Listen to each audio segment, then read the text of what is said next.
radio BBC gahuza miryango ivuga i Londres kuri metero 19 25 31 na 41 ku mirongo ya FM mu karere k'ibiyaga binini no kuri internet kuri bbcgahuza.com.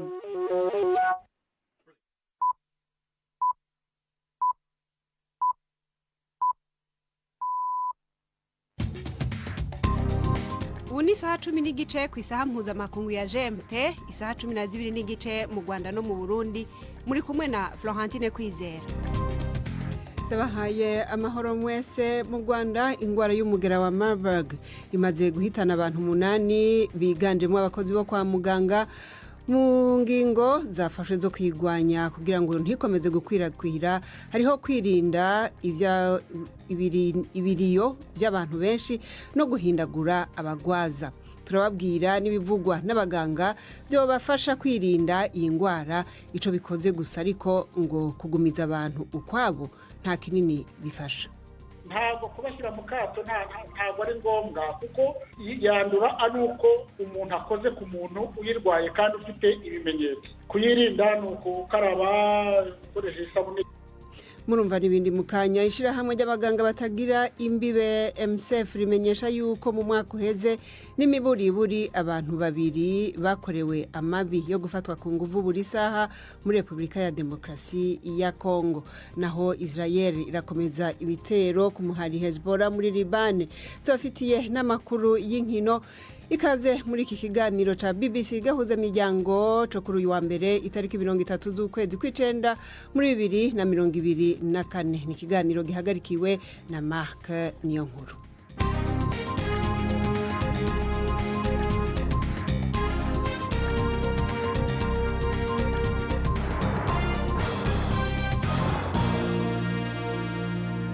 Imbere yo kuja mwidonida ariko mubanze mutega amatwi amakuru yo hirya no hino ku isi avugwa hano kuri BBC mushikirizwa na Jacques Niyitegeka.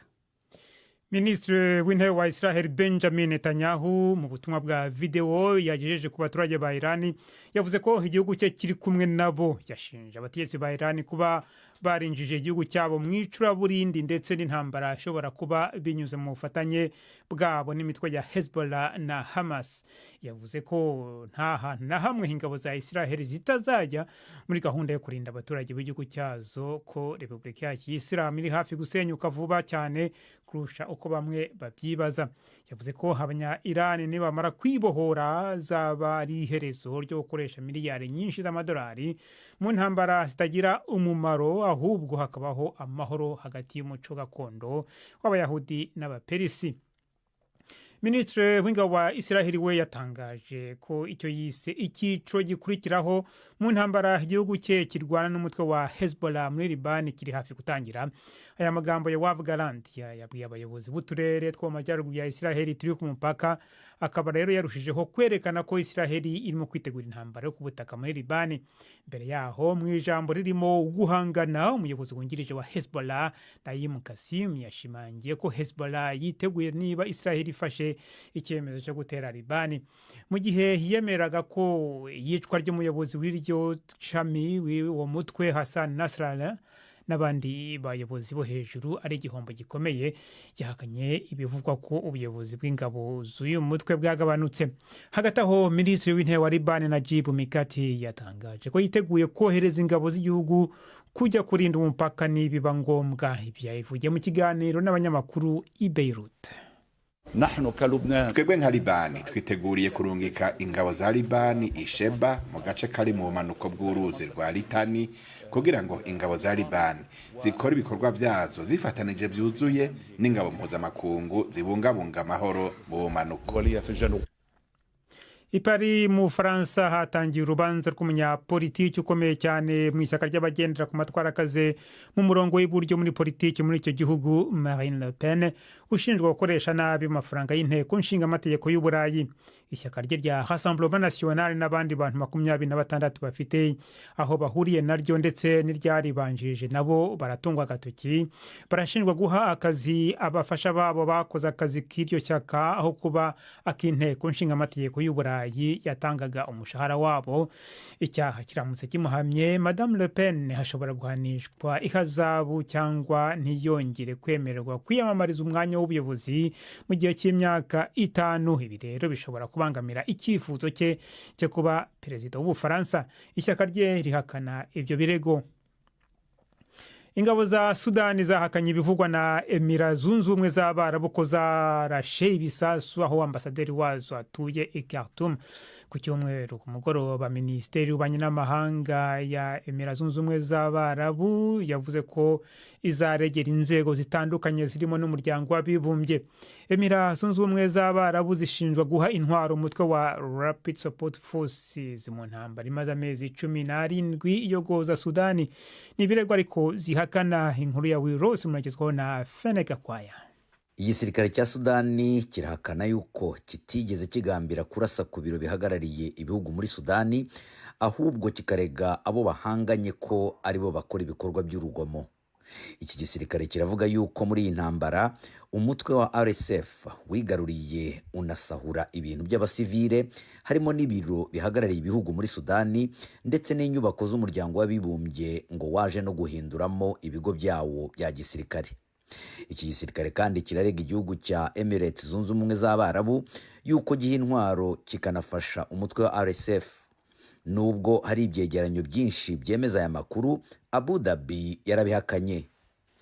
Benshi mu bakurikiranira hafi iki kibazo bavuga yuko umuryango mpuzamahanga ugomba kongera ijwi ryo kwamagana Emirates Zunze Ubumwe z'Abarabu.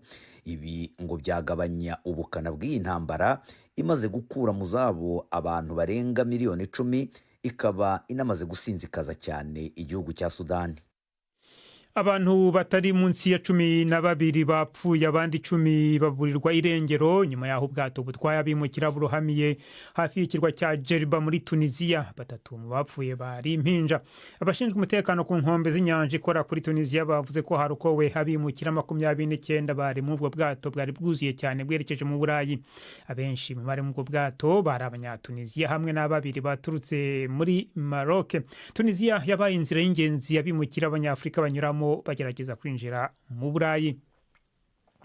Umunya-Angolakazi utunze za miliyari z'amadolari Isabel dos Santos yatsinzwe urubanza mu bujurire mu rukiko rukuru rwa Londres mu Bwongereza, aho yageragezaga kuburizamo icyemezo cy'urukiko rwo hasi cyo gufatira umutungo we urenga miliyoni 700 z'amadolari. Abanenga uyu mukobwa wa Eduardo dos Santos wayoboye Angola mu gihe cy'imyaka hafi 40 bavuga ko yakoresheje nabi imyanya y'ubuyobozi yahawe maze akigwizaho umutungo mwinshi avanye kuri leta. Ni ibyaha Madame dos Santos ahakana. Umuzi w'urubanza rw'uyu munsi ni inguzanyo zingana na za miliyoni nyinshi z'amadolari ikigo cy'igihugu gishinzwe itumanaho yakoreragamo muri Angola nk'umuyobozi mukuru cyahaye kimwe mu bigo by'ubucuruzi. Isabel dos Santos avuga ko izo nguzanyo zitari zigamije inyungu ze ku giti cye. Florentine. Urakoze Jacques Niteka kuri ayo makuru ya BBC.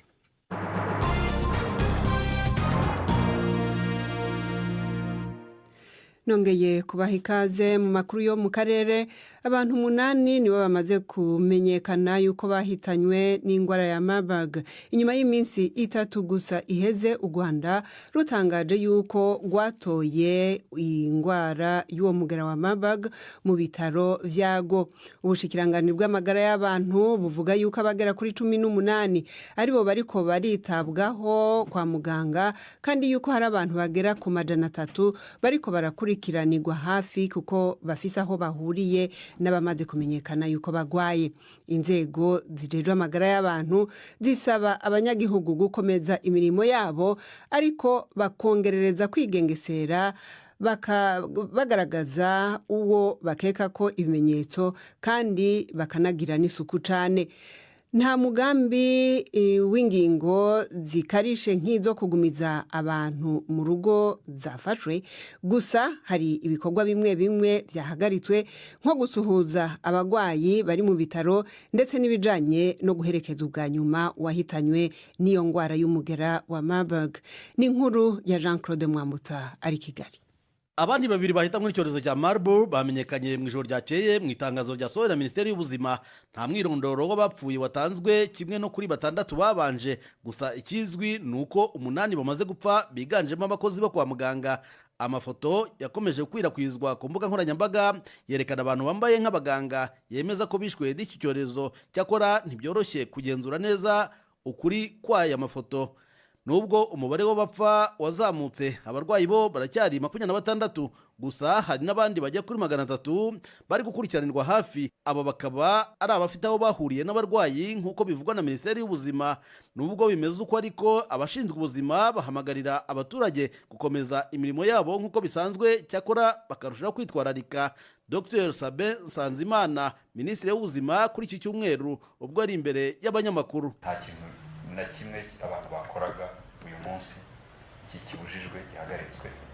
Icyo dusaba ni uko umuntu ufite bya bimenyetso, umuriro ukabije, kugira umutwe ukabije cyane, kubabara mu ngingo no mu mikaya, ugacika intege cyane, ujya muri ya mirimo, ahubwo ni wowe dukeneye. Icyo gihe ni wowe tuba dutangiye gushakisha ko utaba ufite ubwo burwayi. Iyo bubonetse dushaka abo mwahuye. Nubwo nta mabwiriza akarishye yatanzwe, hari ingamba zimwe zatangajwe mu rwego rwo gukoma imbere iyi ndwara. Ibikorwa byo gusura abarwayi bahawe ibyumba mu bitaro byabaye bisubitswe mu gihe cy'ibyumweru 2, kandi umurwayi akaba yemerewe kugira umurwaza udahindagurika kenshi mu rwego rwo kwirinda umubare munini w'abantu bavuye hanze binjira kwa muganga. Mu gihe uwapfuye asezerwaho mu rugo rwe, uwishwe na Marburg ntakorerwa ikiriyo iwe mu rugo, ndetse n'ibikorwa byo kumusezeraho bibera kwa muganga. Jean Claude Mwambutsa, BBC Gahuzamiryango, i Kigali. Arakoze Jean Claude Mwambutsa. Ubundi none iyo ngwara y'umugera wa Marburg abantu boyimenyera kuki canke boheza bakayirinda gute? Ibi ni bimwe mu bibazo twababarije muganga Leonard Nduwayo yanonosoye ibijanye no kuvura no kurinda ingwara zituruka ku migera canke virology. Yadusobanuriye rero bimwe bimwe, atangura atubwira aho umugera wa Marburg utaniye n'iyindi nka Ebola. Wandura rero cyane cyane mu Kinyarwanda ngo muzagina n'amaraso, ukoza amaraso. Nicyo tuma nk'abantu bapfuye mu Rwanda b'abaganga bakoraga mu byumba by'indembe, aho bashobora gukora ku maraso y'abantu barwaye. Ibintu byose biroha amazi, ari ibyuya, ari amacandwe, mbese n'imisarane n'amasora. Ibyo bintu byose by'amazi biva mu mubiri bishobora kubikozeho, ushobora gufata uriya mugera. Nubwo wakora nko ku mwenda w'umuntu uyirwaye ushobora kuwufata. Itera rero cyane, icyica abantu ni ukuvira mu nda imbere, cyangwa se bakava mu mazuru cyangwa mu kanwa. Ariko ikibi cyane ni ukuvira imbere, ntumenye ko umuntu arimo kuvirirana, akagira n'umuriro mwinshi cyane, akarwara n'umutwe. Ibyo cyane cyane nibyo bizahaza abantu. Hari ingwara usanga zibanza kwiyarika zikinyegeza mu muntu ariko yafashwe, ibimenyetso bikazoseruka haciye igihe. Iyi ngwara ya Marburg yoyo ifise igihe kingana iki hagati yo kumenyekana n'igihe umuntu yanduriye? No kubona ibimenyetso ni hagati y'iminsi 3 n'icyumweru, ariko bishobora no kujyana no ku byumweru 2, ariko ubundi ni hagati y'iminsi 3 n'icyumweru. Ubundi rero umuntu iyo bitangiye wenda ananiwe gakeya, ariko nko kuvirana ari ibijya inyuma cyangwa niyo kuvirana imbere mu mubiri, akenshi ni mu minsi 7 umuntu amaze gufatwa n'uwo mugera. None iyo umuntu yafashwe ariko ivyo bimenyetso bitaragaragara, arashobora kwandukiza abandi? Ubundi ntabwo yanduza abandi, kuko kugira ngo wanduze abandi ni uko ayo matemba amazi cyangwa se amaraso umuntu ugukozeho nyine, cyangwa se kubyuya, nibwo ushobora kubitera abandi. Kugumiza abantu uruhande rumwe kugira ngo ntibavange n'abandi nk'uko twabibonye muri COVID. Iyi ngwara yo igwanywa gute? Hari ubundi buryo bwo kuyigwanya ariko abantu ubuzima bukomeza nk'uko bisanzwe? Iriya virusi gaburiya yica abantu bakeya cyane. Nko mu Rwanda bamaze gupfa abantu 6 gusa, niko numvise. Ntabwo kubashyira mu kato ntabwo ari ngombwa, kuko yandura ari uko umuntu akoze ku muntu uyirwaye kandi ufite ibimenyetso. Kuyirinda ni ukukaraba, gukoresha isabune cyangwa na turiya twarikide bakoresheje mu kwica za virusi mu gihe cya COVID. Ni ugufata mbese neza bakirinda mbese guhoberana gusomana zayo zakuzwe ziriya ni ukuzishyira iruhande naho kubashyira mu kato ntabwo ari ngombwa. ku bijanye no gushingura abo yahitanye byo hari ico bishobora guteza nk'ibibazo abari hafi yabo abantu bo kwirinda gute? Nibyo rwose aho icyo kibazo ni ikibazo cyiza nk'abantu bitabye Imana ni ukwirinda kubakora cyangwa wabakoraho ukaba ufite za bintu ushyira mu ntoki nyine kugira ngo utaza kuyifataho. Ibyo rero ni ibintu bya kontakite naho nta kundi kwirinda kundi. Mu bijanye no kuvura twumva ngo iyi ngwara nta rucanco ifise ariko imiti yoyo iraboneka canke hariho imiti isanzwe ishobora gufasha kuramira ababa bamaze gufatwa? Oya, nta muti uriho, nta muti dufite, nta n'urucanco, nta rukingo dufite. Indwara ziriya za virusi nyinshi iyo zigeze mu mubiri umubiri ukora mbese abasirikare bya bita za antikoro kugira ngo ucaje nyine donc bikire. Naho ubundi nta muti, n'ibyo bakunze kubeshya ngo bazanye za vaccine cyangwa bazanye imiti ni mbese ni mu gifaransa kugira ngo traitement symptomatique. Umuntu afite umuriro cyane ni ukumuha za paracetamol cyangwa se doripane, hanyuma wenda cyo kora ari ubwo umuntu ashobora kugira izindi ndwara zishamikiye kuri iyo virusi yajyaho indwara zitewe na bagiteri, icyo gihe wama antibiyotike, ariko nta muti uvura iriya virusi ya Marburg dufite, nta n'urukingo rwose, nta rucanco narwo. Dr Leonard Nduwayo twavugana ari mu Faransa adushakanye ku isaha imwe iburi minota hafi 14 mu karere k'ibiyaga binini.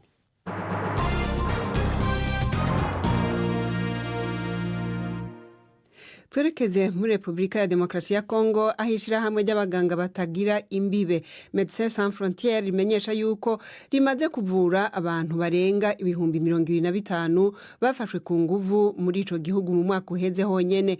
No kuvuga rero yuko buri saha n'imiburiburi abantu babiri bakorerwa ayo mabi. Iki giharuro kiraruta kure niyo ibindi MSF yari imaze kwegeranya muri ico gihugu. Abenshi mu bahuye nako kaga bavuriwe mu makambi y'abateshejwe izabo hafi y'umujyi wa Goma ukomeza kwaguka kubera intambara hagati y'imigwi ya M23 n'igisirikare ca Kongo hamwe rero n'abashigikiye izo mpande zompi. Inkuru ya Messi Juma mwishikizwa na Prime Ndikomagenge.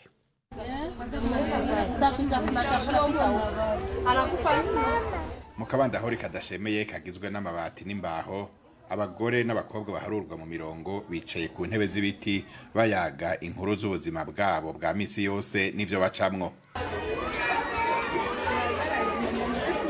Baba mu bice bitandukanye vya Goma ariko hari ico bahurirako bose mu byo bacamwo mu buzima, kandi nico cabazanye kuri iri vuriro rya Médecins Sans Frontières. Bose barakorewe amahano yo gusambanywa ku nguvu. Maria siryo zina ryiwe ry'ukuri yasambanijwe ku nguvu kabiri. Uwa mbere yasize amuzibaguye imbugita amuteye n'inda. Imagumi inanifikia mara pili yote. Antukwa nasikia morale. Nafashwe ku ngufu ndi wanjye mu rugo. Nahungiye hano mu nkambi nshakisha umutekano. Ndongera nsambanywa ku gahato. Iyo mbitekereje numva nta gaciro mfite. Nkora ngendana uburakari bwinshi. Sinkibasha kwihanganira abantu. Ubwo rero naje hano nsaba ubufasha bw'abaganga. Bankoresha imyitozo yo guhumeka kandi biramfasha. Banipatia ma exercice ya kutumikisha binanisaidia.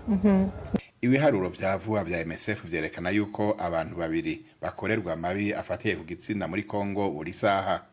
90% y'abayakorerwa nabo mu ntara ya Kivu ya ruguru, aho intambara hagati y'umuhari M23 n'ingabo za leta n'abashigikiye buri ruhande zibice bigacika kuva mu mpera z'ibihumbi 2021 zigatuma abantu ibihumbi by'abanyagihugu basanzwe bata izabo. Jackie Mutanda yarakoranye na MSF imyaka irenga 10, avuga yuko atari bwigera abona ibintu nk'ibi. Mama ni mtu ambaye haheshimiki. Abagore ngaha bafatwa nk'ibikoresho, nta gateka gahari ku bavyeyi.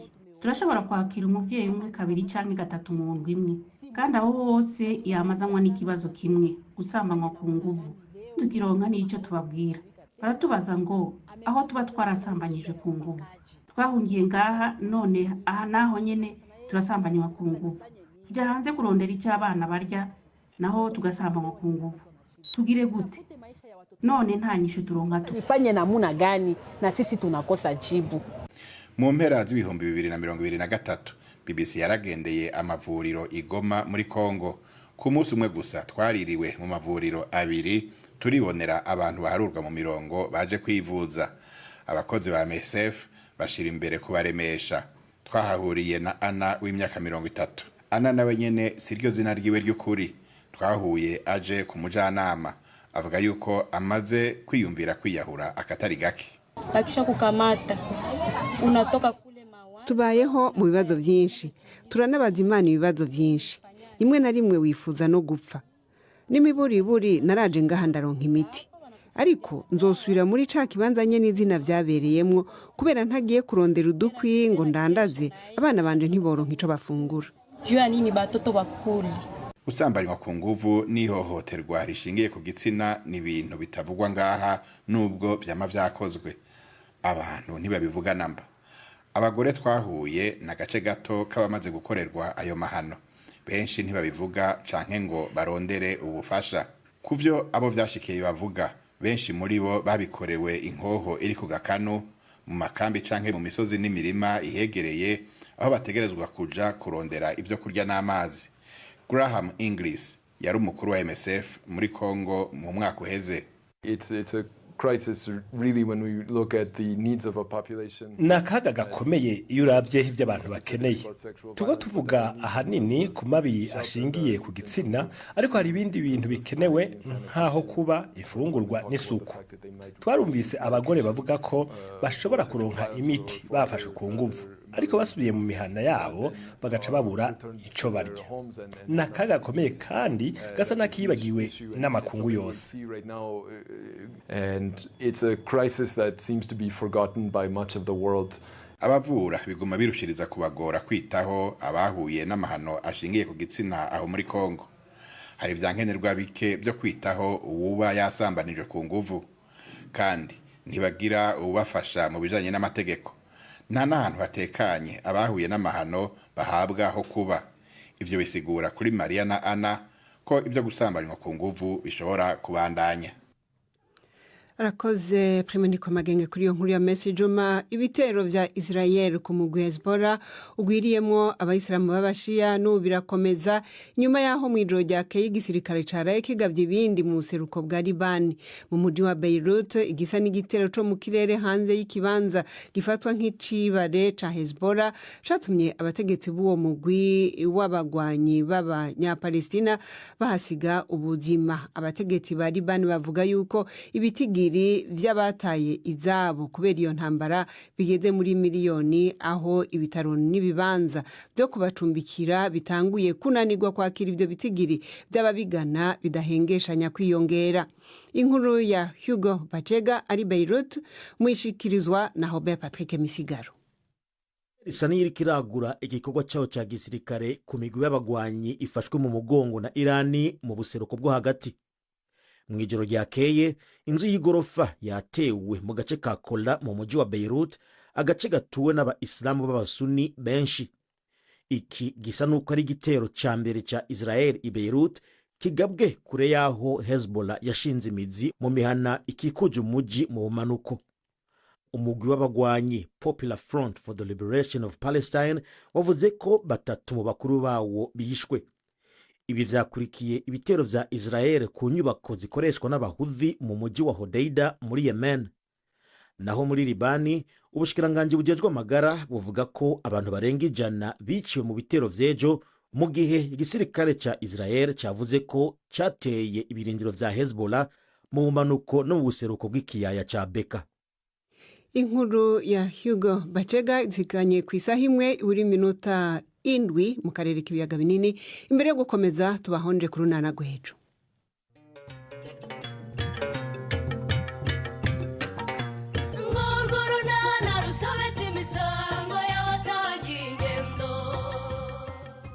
Mu kiganiro runana cyo kuri wa kabiri twabateguriye, ariko shahe ibi biryo biraza kuba biryoshye. Ego sha ngomba kugutekera ibiryo biryoshye sheri. Ariko uzi kubona sheri wawe gutungura aje kugusura mu kagoroba, hanyuma kandi ati ngiye no kugutekera sha. Ariko sheri Karame beye, mubaze ikibazo. Mbaza rwose nta kibazo. Ubona nta yindi ntambwe ikwiye guterwa? Intambwe? Ni 12:45 kuri BBC. n'ejo rero ntimuze mutangwe reka unaho duha akanya Yves Bucana yabateguriye amakuru y'inkino. Imikino kuri BBC gahuza miryango. Mwireho neza abateze amatwi BBC amakuru y'imikino ndayahera mu Rwanda mu mupira w'amaguru shampiyona yarakomeje mu mpera z'icyumweru amakipe akomeye APR FC na Rayon Sport yari mu mujyi wa Rubavu kuwa gatandatu. Rayon Sport yatsinze Rutsiro igitego kimwe ku busa, naho ejo ku cyumweru APR FC inanirwa kwivana imbere ya Etincelle, amakipe yombi anganya ubusa ku busa. Mu Burundi naho bageze ku munsi wa gatandatu wa shampiyona, Vitalo yanganyije na Aigle Noir kimwe kuri kimwe ku munsi w'ejo. Flambeau du Centre inganye na Kayanza United kimwe kuri kimwe. Interstar kuwa gatandatu yatsinze Olympic Star 2-1, naho Bumamur itsinda Rukinzo 2-0. Uyu mukino nawo wakinwe ku munsi w'ejo.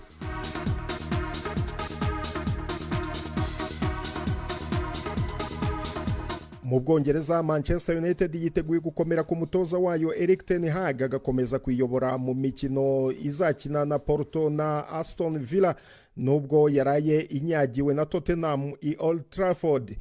Ten Hag watangiye nabi shampiyona ubu agejeje United ku mwanya wa 12 nyuma yo gutsindwa na Spurs ibitego 3 ku busa. Uyu mutoza yavuze ko adatekereza ku gutakaza akazi, yongeraho ko we na ba nyir'ubwite bavuga rumwe mu migendekere y'ikipe. Ten Hag yongereye amasezerano muri United mu kwezi kwa karindwi. Mu kwezi gushize umuyobozi mukuru w'ikipe Omar Berrada yatangaje ko ashyigikiwe byimazeyo. Mu gihe igitutu kuri Ten Hag kigenda kiyongera, mu gitondo cyo kuri uyu wa mbere BBC Sport yabwiwe ko ubuyobozi bw'ikipe ya Manchester United bushyigikiye Ten Hag aho gufata icyemezo ako kanya nyuma yo gukubitwa 3 ku busa na Tottenham. Nubwo bimeze gutya ariko Ten Hag afite icyumweru kitari bumworohere, agomba kujya kwa FC Porto mu mukino wa Europa League mbere yo gukina na Aston Villa mu mpera z'icyumweru mu mukino wa shampiyona mbere y'ikiruhuko cy'imikino ihuza amakipe y'ibihugu.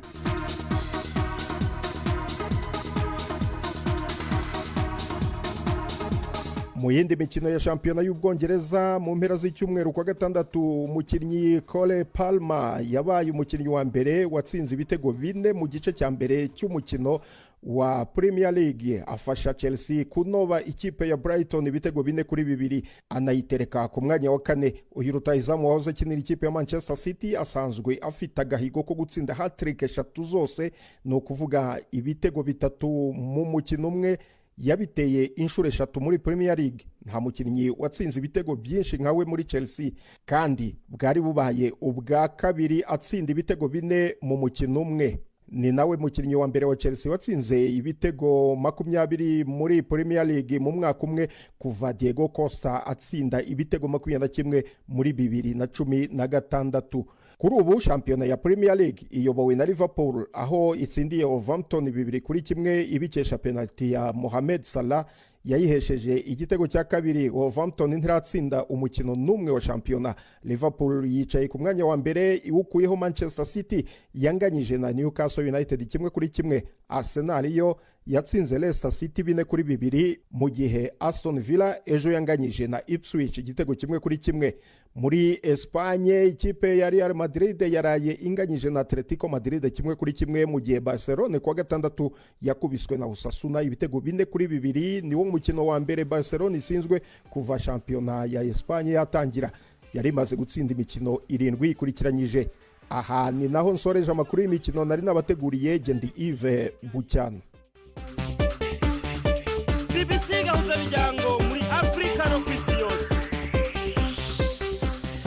Urakoze cyane Yves Bucana. Natwe naha dusezereye abakurikiye kino kiganiro cyacu cyo kuri uyu wa mbere.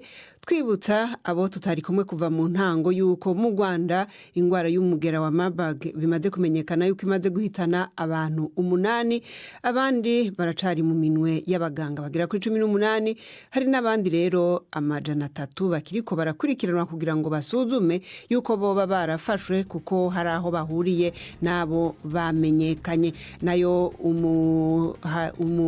ishirahamwe MSF rivuga yuko abantu 2 n'imiburiburi muri Republika ya Demokarasi ya Kongo bafashwe ku nguvu mu isaha mu mwaka uheze. Iki kiganiro cari gihagarikiwe na Mark niyo nkuru mwumva Florentine Kwizera mwakoze kudukurikira.